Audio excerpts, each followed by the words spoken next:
और कहते हैं दोस्त पत्ता पत्ता डाली डाली जहां जहां नजर डाली उस व्यक्ति की जिंदगी बदल जा रही। ऐसे दो बड़े भाई हमारे ग्रेट गुरु हमारे मेंटोर मिस्टर संजय धीमान और मिस्टर टीएस धीमान के लिए जबरदस्त क्लैपिंग हो जाए।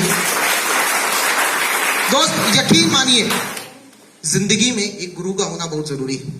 जैसे कि पुष्पेन जी थोड़ी देर पहले आपको एक स्टोरी के बारे में बता रहे थे, महाभारत हर व्यक्ति ने देखी होगी, जहां पे दो लोगों के बारे में बताया गया, एक कृष्ण जी की चतुरंगी सेना और एक कृष्ण जी खुद। कृष्ण ने कभी चक्र नहीं उठाया, कुछ नहीं उठाया, लेकिन उसके बावजूद अगर पांडवों के जीतने की सबसे बड़ी वजह थी तो वजह क्या थी? उनका खून, उनका धर्म, उनकी जाति, उनके समाज।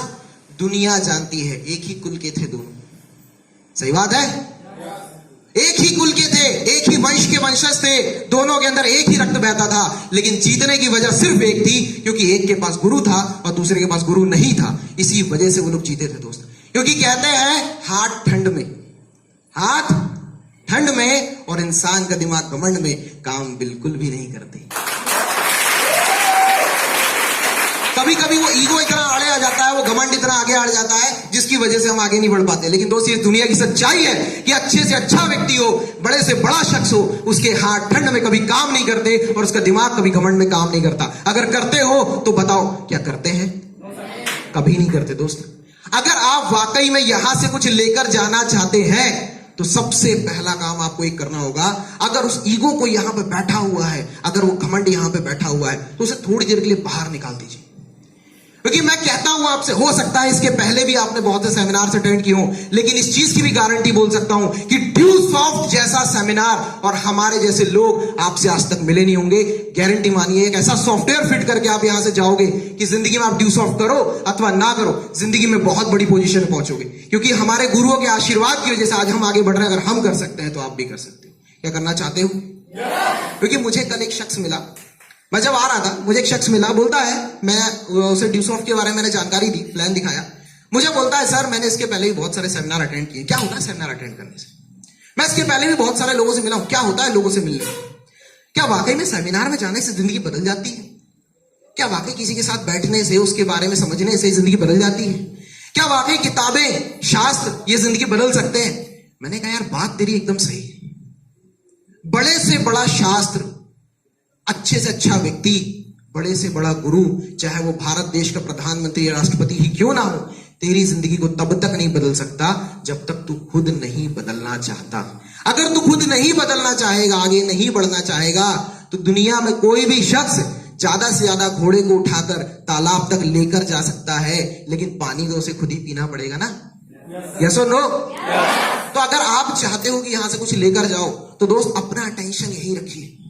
बहुत मजा आने वाला है आपको, बहुत एंजॉय होने वाला है आपका, क्योंकि ये ड्यूसॉफ्ट का सेमिनार है दोस्त, आपके क्लासरूम का कोई लेक्चर नहीं है जहां पे चुपचाप बैठे रहो, आवाज नहीं निकलनी चाहिए, ऐसा नहीं होना चाहिए, वैसा नहीं होना चाहिए। यहां तो आप देखकर ही हैरान हो रहे होंगे, एक्साइटेड एक्साइटेड आवाजें निकाली जा रही है, डीजे बज रहा है, इतनी जोरों से चिल्लाया जा रहा है और बोल रहे हैं कुछ सीखने मिलने वाला है। दोस्त ये माहौल ही ऐसा है। जब मैं पहली बार ड्यूसॉफ्ट के सेमिनार में गया था, शुरुआत में मुझे कंफर्ट महसूस नहीं हो रहा था, लेकिन जैसे जैसे सेमिनार आगे बढ़ा, यकीन मानिए मेरी जिंदगी तो उसी दिन बदल गई थी।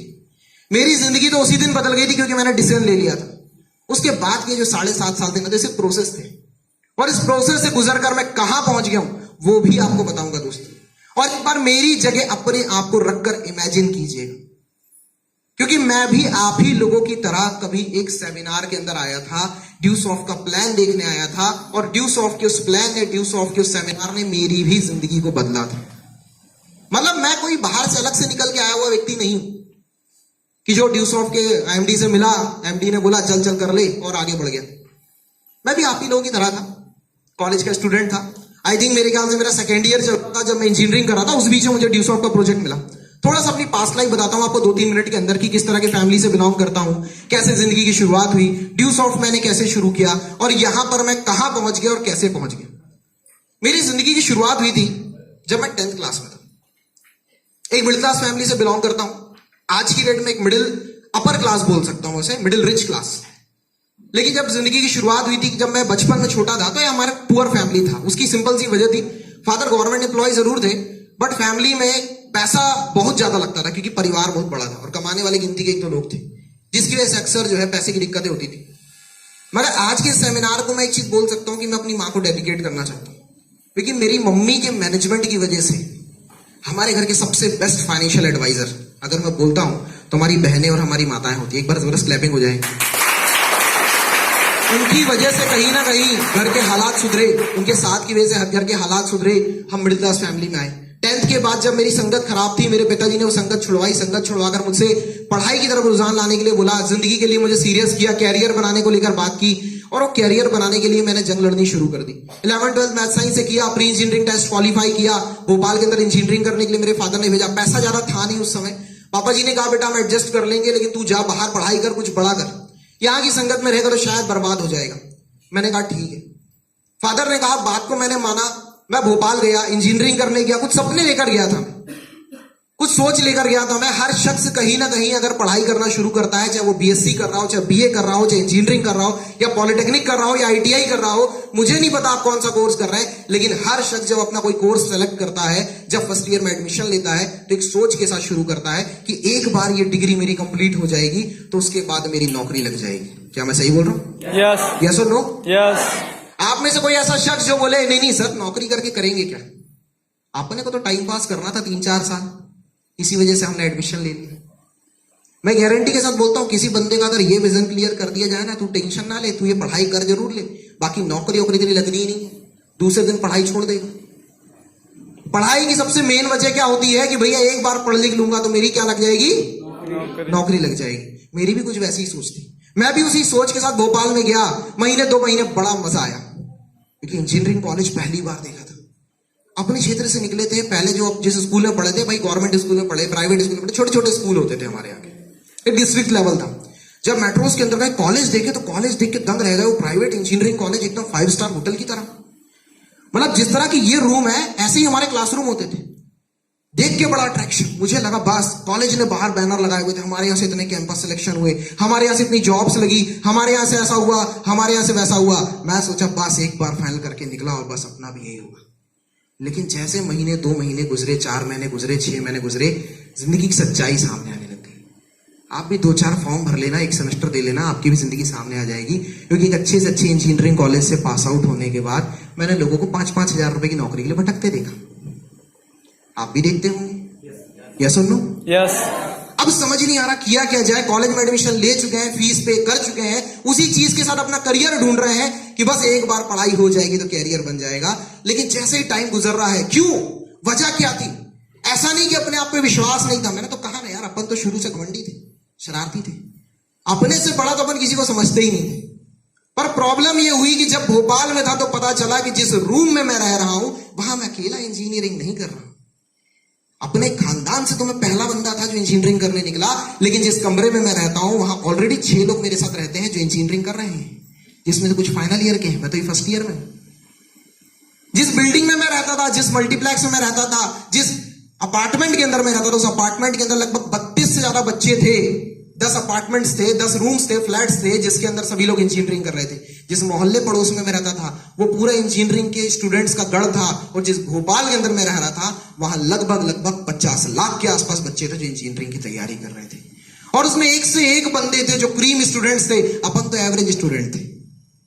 एक से क्रीम स्टूडेंट, कोई 90%, कोई 95%, कोई 98%, एक से क्रीम बंदे। और भोपाल के जब लोकल बंदों से मिले तो हमें ऐसा लगा कि शायद हम इंटीरियर के किसी उस गांव से निकल के आए हैं जिसको शायद ढंग से लिखना भी नहीं आता, क्योंकि उनकी सोच इतनी एडवांस होती थी, उनका लुक इतना एडवांस होता था, उनकी बातें हमसे बहुत ज्यादा ब्राइट होती थी। अब समझ नहीं आ रहा कॉम्पीट कैसे करेंगे, क्यों? क्योंकि वैकेंसीज निकलती थी तो मुट्ठी भर, और कंपटीशन 50 लाख लोगों के बीच में। भाई साहब आप सर्वे उठाकर देख लीजिए, इंडिया टुडे का सर्वे कहता है सालाना कम से कम 1 करोड़ लोग ग्रेजुएट होते हैं, कम से कम 1 करोड़ लोग ग्रेजुएट होते हैं। और पिछले जो ग्रेजुएट होकर बंदे पड़े हुए हैं 99% बेरोजगार, वो भी उसी गिनती में हमारे साथ खड़े हुए हैं। अब इतने भयंकर कंपटीशन के बाद समझ नहीं आ रहा था कि नौकरी लगेगी भी कि नहीं लगेगी, यह आलम था, समझ नहीं आ रहा क्या किया। सोच रहे थे बार बार, लेकिन होता क्या, जब ऊपर वाले साहब किसी चीज की दुआ करते हो कुछ ना कुछ मिलता है। उस समय मैं बड़ा भक्त टाइप का बंदा था, आजकल तो नहीं हूं उतना। उस समय थोड़ा सा भाई उपवास रखना, मंगलवार शनिवार उपवास रखना, हनुमान जी के मंदिर जाना, डेली चालीसा करना।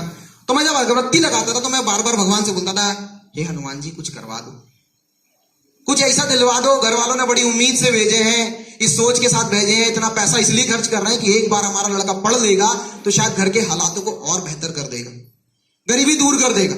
लेकिन वैसा कुछ समझ नहीं आ रहा है।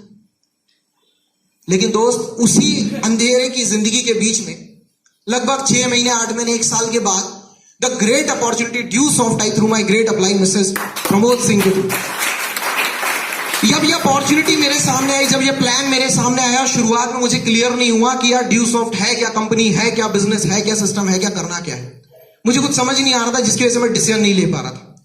लेकिन जब मैंने ड्यू सॉफ्ट को अंदर तक जाना तो मुझे एक चीज तो समझ में आई कि यार मैं वैसे भी किसी न किसी रास्ते की तलाश में था।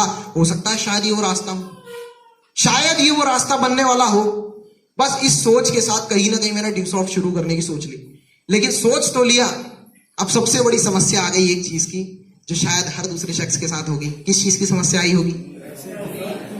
सही कहा दोस्त, पैसा। यार 10,000 कहां से लाए? ठीक है, अच्छे परिवार से हैं, बातें तो ऐसी करते हैं कि करोड़पति बाप की औलाद होंगे। एसी चालू करो, लेकिन क्या कर लें, जेब में थैला नहीं है। कई बार दोस्तों के साथ कैंटीन में जाते हैं, भाई चाय का पैसा तू दे दे, समोसा खा के भाग जाए, पैसा ना देना पड़े। भाई सीधी सी बात है, स्टूडेंट लाइफ में किसकी जेब में पैसा होता है?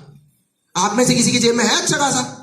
बापू कुछ भी करता हो, वो बापू की हड्डी, वो अपनी हड्डी थोड़े है।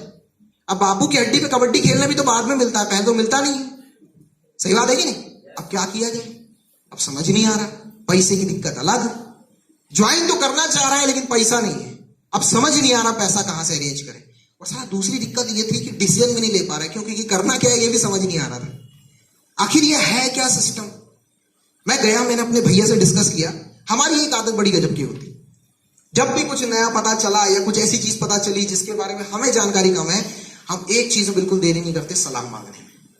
तुरंत मैं बोला, भैया वो एक ड्यू सॉफ्ट करके कंपनी देखी है आज मैंने, क्या कैसा सिस्टम है उसका? भैया तुरंत, कंपनी के चक्कर में नहीं पड़ने का, 4 साल से यहां रह रहा हूं, बहुत कंपनी आई और गई, कुछ नहीं करना होता, पैसा डालो, लोगों को जोड़ो, बेवकूफ बना, पैसा कमाओ, ये सब चक्कर में नहीं पड़ने का। पढ़ने आया, पढ़ाई कर, ये तो घर फोन कर दूंगा, बता दूंगा कंपनी चक्कर में घूमता रहता है। नहीं भैया ऐसा कुछ, मैं देखा था, बस वो दोस्त बताया था, करना थोड़े था, मैं तो ऐसे पूछ रहा था आपसे। अपन पहले टांग पीछे नहीं जाने का। क्यों? रेड अलर्ट घोषित कर दिया भैया, घर में फोन चला जाएगा, पापा को फोन चला जाएगा, जो हर महीने का पॉकेट मनी आता वो भी बंद हो जाएगा। अब किया क्या जाए, अब समझ नहीं आ रहा। 2 दिन तक तो सर ने फोन लगाया तो फोन ही बिल्कुल ब्लैक लिस्टेड। लेकिन दिक्कत अपनी ये, साथ वाला बंदा था, दोस्त था, क्लासमेट था, कॉलेज में तो मिल ही जाता था, टकरा गया। अरे यार कैसा 2 दिन से तेरा फोन लगा रहा हूं, तेरा फोन नीचे हो जाए। मैं हाँ यार वो फोन थोड़ा सा खराब है, ऐसा है वैसा, कुछ ना हो जाए, अपना बहाना बनाया। और मुझे बोला, अच्छा मैंने तुझे 2 दिन पहले प्लान, मैंने यार देखो प्लान सब ठीक है लेकिन अपने से तो ना